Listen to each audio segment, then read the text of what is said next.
You might think it's just gum stain, it's not.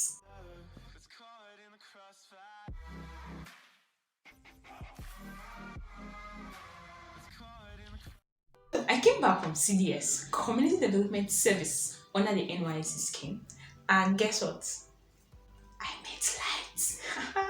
There was light at home. I was so happy because now I would have lights to actually complete my sleeve or the hand of my dress. I already started making which is this sleeve or this hand you already seen at the thumbnail. So I really do not know how they achieved that standing effect. So I was like, why not try it? I'm gonna try it. Yeah. I tried it. So you don't have to try it and waste customers' material. And we're going to be seeing how to make this trendy sleeve. Although gum stain is used, it's not just gum stain. If you use only gum stain or paper stain, anyone you call it, and you go to the party and you jam somebody with your hand, your sleeve will just collapse and you need to resurrect the sleeve. So it's not just gum stain. Sleeve is actually for a dress I'm making and I'll be uploading it very soon. So if you're not subscribed yet, please subscribe to the channel and hit the notification bell. So once I upload it, bang, you get notified and see how the dress came out. Now, without any further explanation, let's get right into the video. The first thing to do is fold your fabric in two, and then you're just going to measure how wide you want the design or the hand you're doing to be and how long you want it to be. That's what you're going to be doing firstly. If you did not measure your client, please measure yourself to see. And if you did not measure yourself like me because you're alone, just, I don't know, try and use a mannequin or something or somebody else, but make sure you measure. Okay, so you have enough for that standing effects. If you measure too small, the standing effect is not going to be showing that much. So just measure your line like that, and the next thing you have to do is cut it off.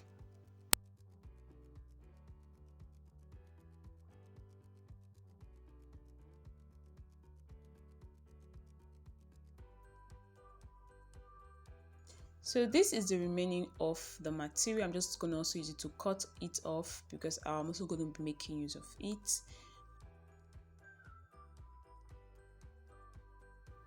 Now the other thing to do is just to put your gum stain and iron your gum stain on the fabric you are using. So it's going to give you this after ironing. I had to show you, I didn't fold, just iron directly. So I'm measuring where I want my hand to start from on my cup, and I'm just going to do a kind of a slant to from where my hand is starting. I'm just going to create a design like I want it to just fix into my cup, okay, without any excess. That's the design I want to make for myself. So go ahead and do the design you want. If you just want it to be straight, don't go ahead to do any sort of cutting. Just go ahead to the next step, skip this step, but do what you want, what your client wants, what you want for yourself, and just do what best suits you. Now let's talk about the other materials you're going to be using for this tutorial. This is Rigilene boning, and as you can see this clearly, it's very flexible and it comes wrapped. So make sure you iron. You can iron this, you can iron to give it a straight look. It doesn't come this straight, it comes all foldy like this. So make sure you iron it, okay? Press it, iron.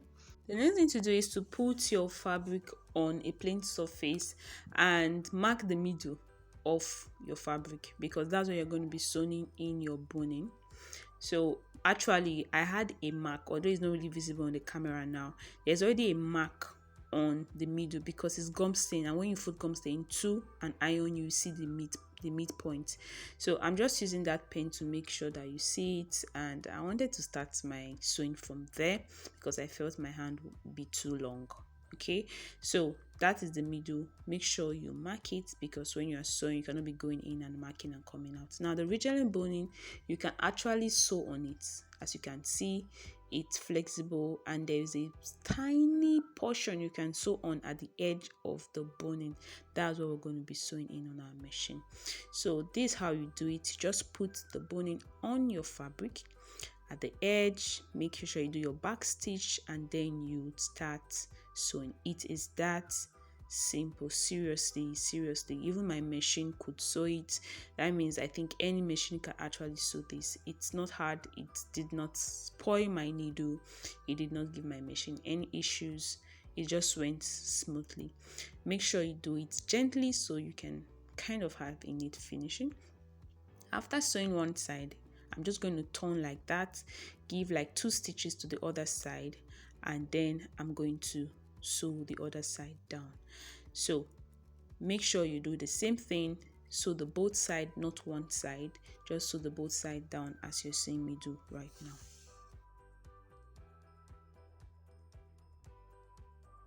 The next thing I did, which is totally optional, was that I measured like 3 centimeters, like I said, the part I wanted it to enter. But this one is optional. You can actually make your sleeve straight, do your design the way you want it. It's your own style. So the next thing I did, which was a mistake, was trying to turn. You can't turn it if you try. So don't bother yourself. Just don't turn it. So I'm going ahead to sew the other bonings on the other materials I cut.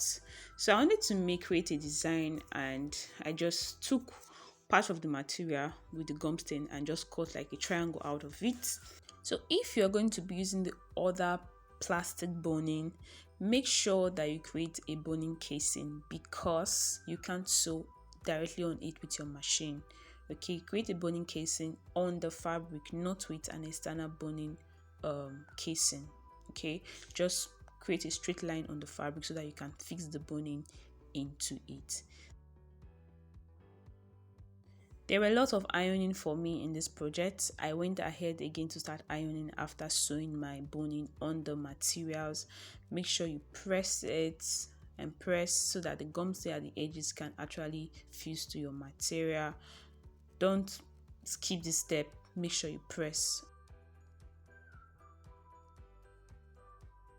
After ironing, the next thing we want to do is to pin our material together, because now we're going to be folding the edge of our material. We're going to be folding the edge of our material, and I think this is the advantage of when you use boning. That way you can actually turn your material, because you're just making a boning casing on both sides. I just discovered that since I had this thumb injury on my right hand, my index finger and my left hand has become very useful. You know, at times we just do not know how useful some little things we think we call it little are to us until maybe something happens to them. But anyways, always be grateful for what you have. Now, if you're folding and you're having difficulty, just make sure you fold and iron.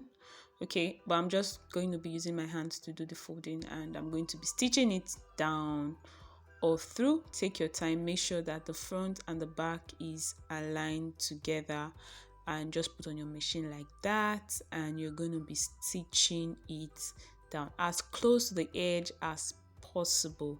Make sure you stitch it down all nice and neat.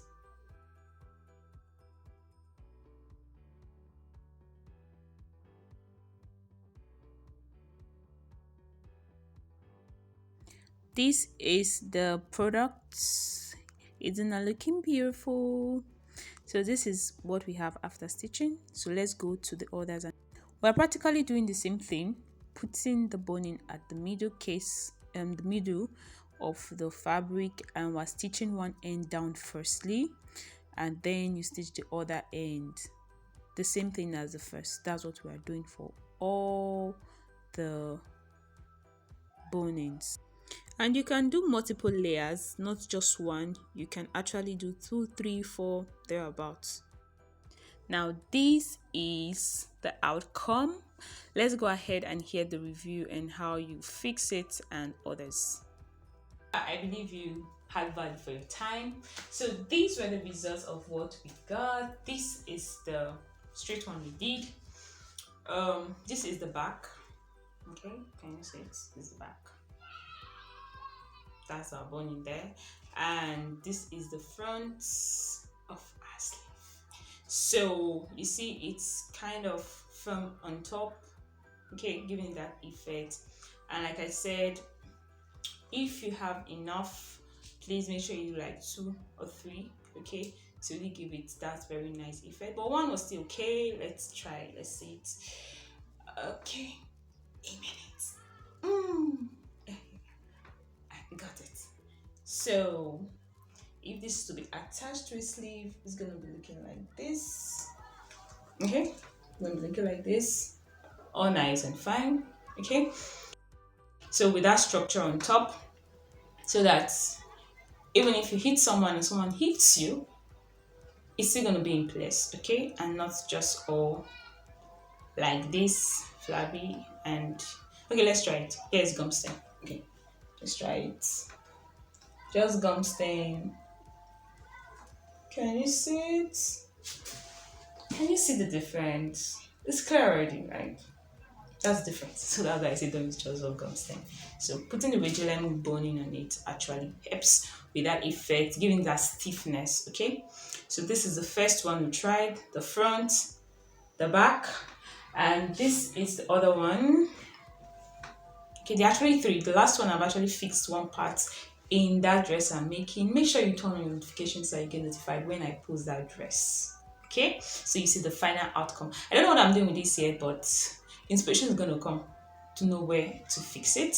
So this is the front, all fine and nice, and this is the back. Okay, this is the back.